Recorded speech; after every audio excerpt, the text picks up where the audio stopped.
Урматтуу Ош шаарынын тургундары, ардактуу ага эжейлер жана ата-энелер, биздин келечек ээлерибиз, кымбаттуу окуучулар.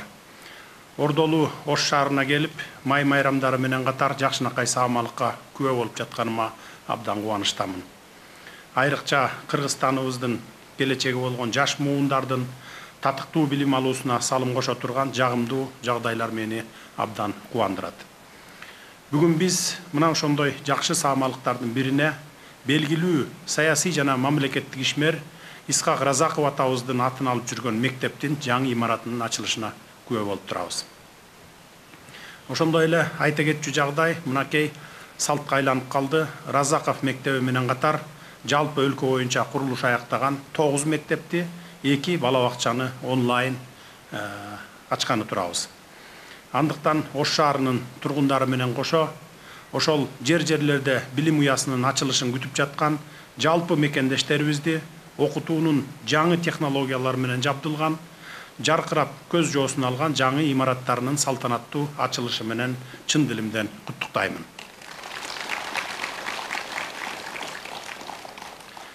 Исхак Разаков атындагы мектеп гимназиясынын эски имараты 2015-жылдагы жер титирөөдө катуу жабыркаган экен. Мындан улам өзгөчө кырдаалдар министрлиги менен Ош шаардык мэриясы окуу жайды мындан ары пайдаланууга жараксыз деп бүтүм чыгарышкан экен. Ал эми анда окуган балдарыбыз болсо Памфилов атындагы мектеп гимназиясынын имаратына көчүп окуп келе жатышыптыр.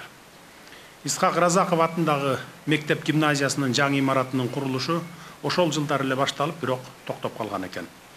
Курулуш 2022-жылы гана жандандырылып, мынакей бүгүн 720 окуучуга ылайыкташкан жакшынакай имарат өз окуучуларын, өз мугалимдерин кучак жая тосуп алууга даяр болуп калган чагы. Мектептин кыскача тарыхы мына ушундай. Республика аймагында ачылып жаткан мектептердин жагдайы деле дээрлиги ушундай: же эскилиги жеткен, же жаратылыш кырсыгынан жабыркаган, же дагы башка себептерден улам окуу жүргүзүүгө тыюу салынган. Кыскасы, көп жылдардан бери билим берүү имараттарынын эскилиги башкы көйгөй болуп, күн тартибинен түшпөй келген.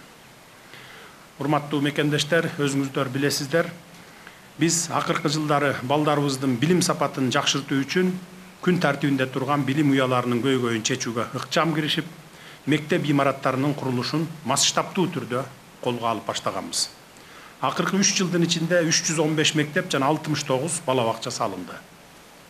Буюрса, жылдан жылга билим берүү тармагына каралган каражаттардын динамикасы өсүп жатат.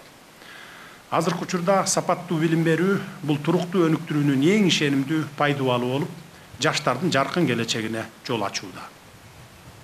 Мындан улам биз дүйнөлүк санарип жана нано технологиянын агымына жигердүү аралашууга басым жасап жатабыз. Өлкөбүздүн келечеги үчүн билим берүү тармагына дыккат көңүл буруп, заманбап мектептерди куруп, капиталдык ремонттордон өткөрүп, окутуунун жаңы технологиялары менен билим берүү уюмдарын жабдуу негизги максаттарыбыздын бирине айланды. Бул үчүн бардык күч аракеттерди жумшап жатабыз. Татыктуу билим берүү үчүн сапаттуу мектептерди куруу учур талабы болгондуктан мындан ары дагы жаңы мектептер курула бермекчи. Ар бир курулган мектеп өлкөбүздүн өнүгүүсүнө, элибизди агартууга кошулган салым болуп эсептелет. Урматтуу бүгүнкү иш-чаранын катышуучулары, өзүңүздөр жакшы билесиздер, мектептерде билим сапатын көтөрүүдө окуу китептеринин мааниси чоң. Биз бул маселени дагы колго алып баштаганбыз. Өткөн жылы 152 миллион сомго 574 миң нускада китеп чыгарып бердик. 2024-2026 жылдарга карата Алтын казык мамлекеттик программасы менен билим берүү тармагын өнүктүрүү боюнча иш-чаралар жүргүзүлө баштады.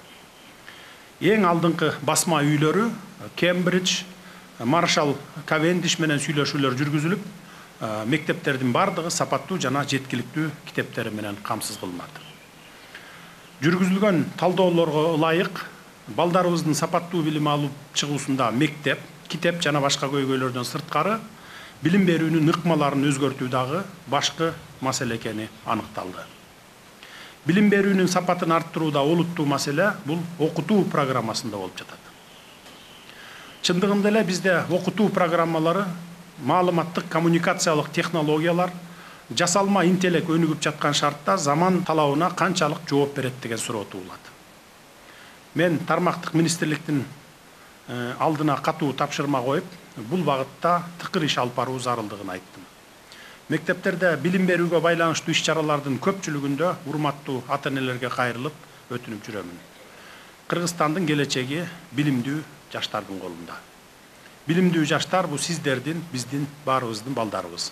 Ал үчүн сиздерди мектептин чыныгы күйөрманы болуп, мугалимдер жамааты менен тыгыз кызматташып, балдардын билим алуу процессине жигердүү катышууга чакырамын. Бул балдардын билимине, жүрүм-турум тарбиясына үйдөн дагы дыкат көз салып туруу деген сөз. Билим менен тарбияны жалаң эле мугалимдерге арта салганыбыз туура эмес. Мен ушул жерден сиздерге дагы бир нерсени кошумчалап айткым келет. Сөзүмдө мына былтыр билесиздер, Чолпон Ата шаарында президенттик лицей деп мектеп ачканбыз. Бул мектепте 250 балага чейин окуса болот. Былтыр 7-класска 72 баланы тандап алганбыз. Бул өлкөнүн жалпы аймагы боюнча 72 баланы тандап алып, алар 7-классты бүтүп 8-класска көчтү. Bunun maksatı emне? Maksatı biz келечекке kadrlarda fundamentinden başlap daярдоо. Biz egemendик algan 30 жылдан beri kadr daярдалган эмес bizde. Тааныш, билиш, же болбосо акчага жумушка орношуп келгенбиз. Муну моюнга алышыбыз керек. Муну мурдакы президенттер, биринчи президенттен мага чейин эле күнөөлүү эмес, бул жерде жалпы элдин дагы күнөөсү бар. Анткени тааныш, билиш издеп жумушка орношот, тааныш, билиши жок болсо акча берип кызматка туруп келген. Мына мен көп элди кыдырганда айтат, силер үстү жагы жакшы иштеп атасыңар, иш жакшы жылып атат, аяк ылдый жагы такыр мёртвый жатат депчи, мындайча айтканда, жылбай жатат деп. Ал эмнеден? Ал ошол ылдый жактагы кадрлардын абдан начардыгынан, сапаты төмөндүгүнөн. Илгери союз кезде, мына союз мезгилде иштеген аксакалдарды отурасыздар, жакшы билесиздер. Ылдый жактан бери даярдап келип туруп, анан кийин министр кылып койчу.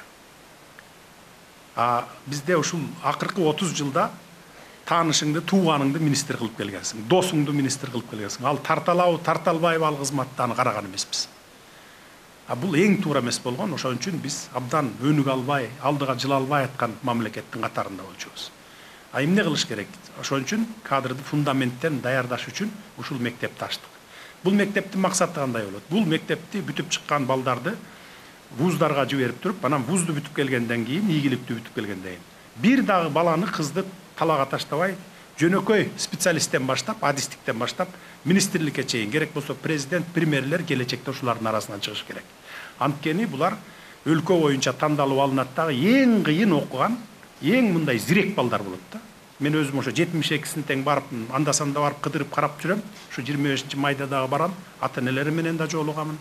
Анан быйыл дагы ошол мектепке набор болуп атат, балдарды тандап атат, дагы 70 баланы алабыз, 70-75 баланы 7-класска алабыз быйыл дагы. Анан кийин булар бир 5-10 жылда эле жемишин бербейт.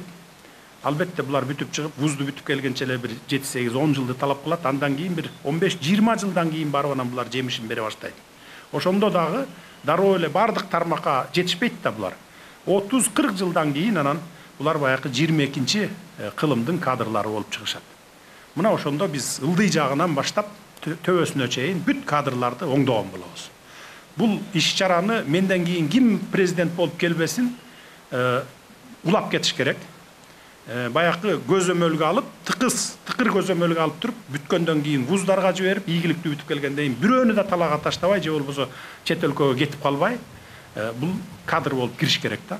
Анткени бул эң таланттуу балдар окуп чыгып атат.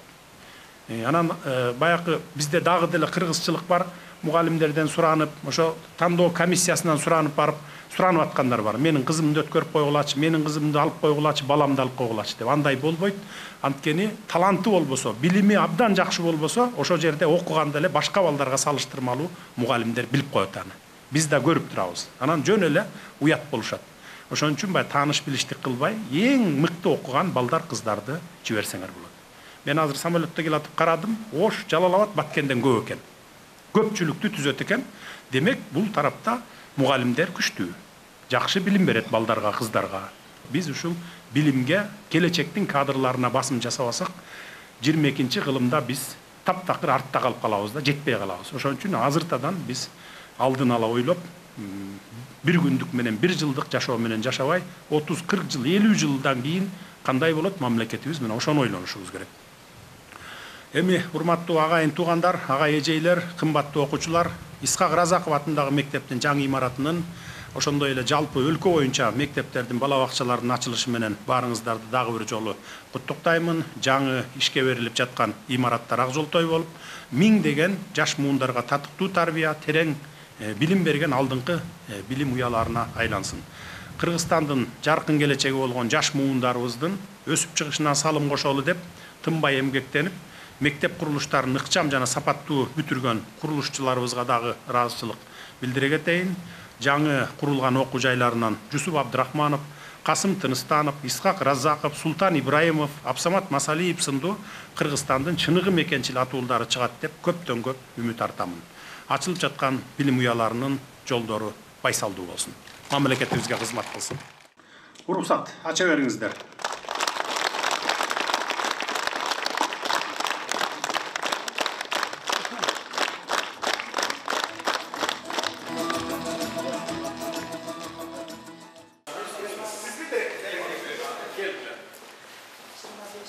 Sizlerge canlı direktör olduğunuz için Tigil Mektep'te bile direktör. Tigil Mektep'te. Ana bir yakın geldiniz.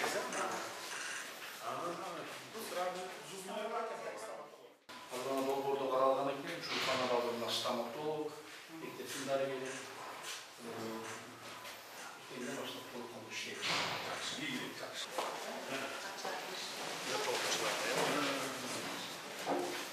Salamatçılar. Oturalım. Kaça var? Bir klasta 23'ten açmasacak şu olur.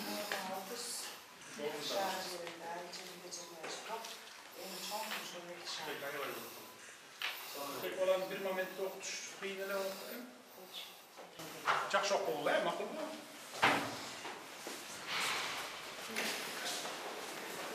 Kaça mestalak? 280. 280. Ya da 280 mestalak.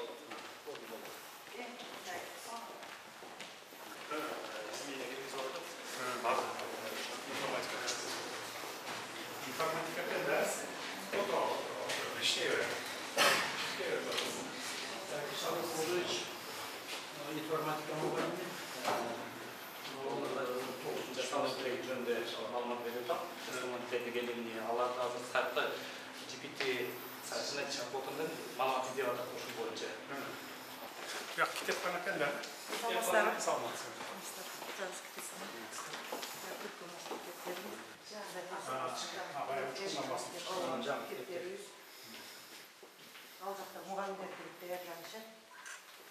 Быйыл китептерге тыйынды берип атасыңарбы? Өткөндө чотат. Миллионду биз азыр жаңы мундар китептерди беребиз. Полностью. Анткени 12 жылдык өтүп атабыз. Анан Сингапурдун китебин алганда кайталап кайдаш үчүн айрым китептерди чыгарабыз. То есть басканга даярбы китептериңер азыр? Даярлары дагы бар. Мен эмне үчүн сурап атам? Анткени учкун өткөндө сурасам, жок бизге бере элек деди. Даярын сразу бергиле дагы заказ берип, анын акчасын сразу төлөп бергиле. Учкундан бастырасыңар төлөп. Биз ошол Алар убакытты кийин сентябрда баягыдай былтыркыдай болуп калбасын да. азыр Китеп жетпей атат анан деп басылып чыкканы да аякта дагы басылып чыгыш керек да, аякта да убакыт бериш керек учкунга дагы. биз азыр 2 китепти беребиз, сөзсүздөн ата мекендик.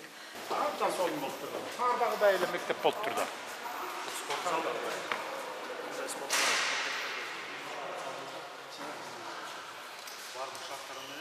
Ана класстардын ичине дагы шпонкалар соккон экен жыгач. Аяка дагы ушундай резина салдырчу.